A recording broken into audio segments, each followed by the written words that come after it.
আসসালামু আলাইকুম, সবাই কেমন আছেন? আলহামদুলিল্লাহ আমরা সবাই খুব ভালো আছি। তো সবাই আমার ভিডিওটা শুরু থেকে শেষ পর্যন্ত দেখবেন। তো আজকে আমি কীভাবে বাদাম দিয়ে তেহারি রান্না করি সেটি আজকে আপনাদের সাথে শেয়ার করব, খুব শর্ট করে ঘরে থাকা জিনিস দিয়ে। তো চলেন কীভাবে রান্না করি আপনাদের সাথে শেয়ার করি।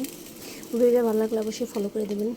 ইউটিউব থেকে দেখে থাকলে অবশ্যই লাইক করবেন, সাবস্ক্রাইব করে বেল আইকনটি বাজিয়ে দেবেন। আর যদি ফেসবুক থেকে দেখে হয় অবশ্যই লাইক করবেন, শেয়ার করুন, ফলো দিয়ে পাশে থাকবেন।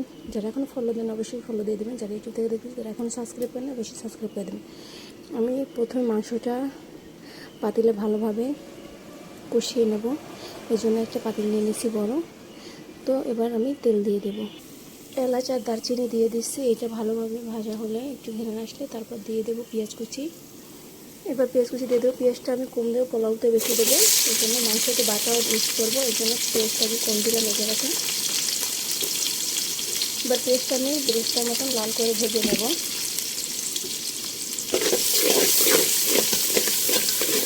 ভিডিওটা আমার হাত দিয়ে করা লাগতেছে, কারণ ভিডিও স্ট্যান্ডটা আমি নেই, দেশের বাড়িতে ভিডিওটা করতেছি, তো ঢাকাতে ওটা রেখে আসছি।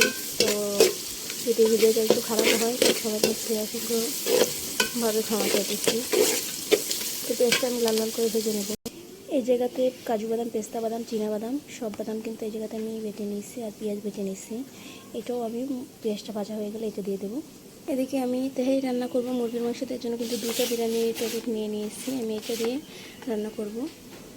এদিকে কিন্তু পেঁয়াজটা লাল লাল করে ভেজে নিচ্ছি। এবার আমি বাদাম মশলা অ্যাড করে দেবো, দিয়ে দেবো জিরা বাটা, পেঁয়াজ বাটা, রসুন বাটা দিয়ে দেবো। এই জায়গাতে আদা বাটা একটা বড় 1 টেবিল চামচ। মশলাটা ভালোভাবে কষিয়ে নেব।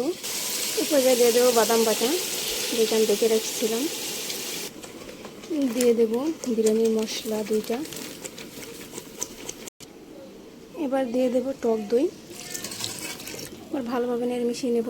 এদিকে আমি লবণ আর একটু মরিচের গুঁড়ো দিয়ে দিয়েছি, স্বাদ মতন দিয়ে দেবেন। এবার দিয়ে দেবো টমেটো সস।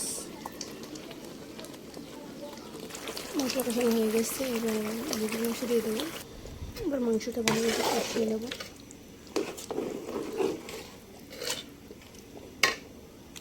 মাংসটা কিন্তু অনেকটাই কষানো হয়ে গেছে।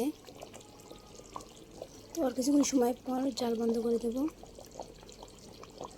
অল্প করে নেব। এর জন্য গরম মশলা দিয়ে দিলাম, তেল দিয়ে দিলাম।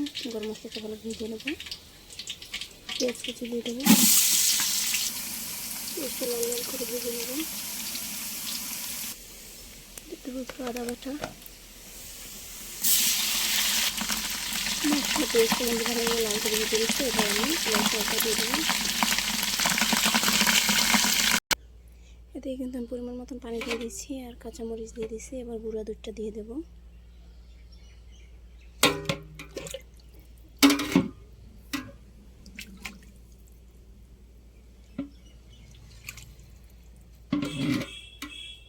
দেখি কিন্তু মাংসটা আগে থেকে কষানো আছে, আমার কষিয়ে রাখছিলাম।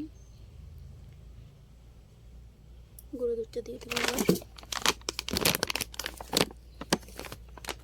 এই গুঁড়ো দুধটা দিলে স্বাদটা কিন্তু দ্বিগুণ হয়ে যায়।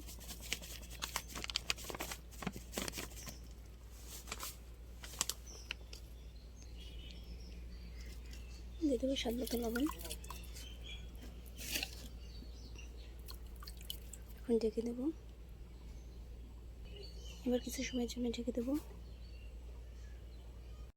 অনেকটাই পানি টেনে গেছে। এরপর যে আমি কষানো মাংসটা দিয়ে দেবো। কষানো মাংস দিয়ে দিচ্ছি। তো এবার সব মিক্স করে নেবো একসাথে।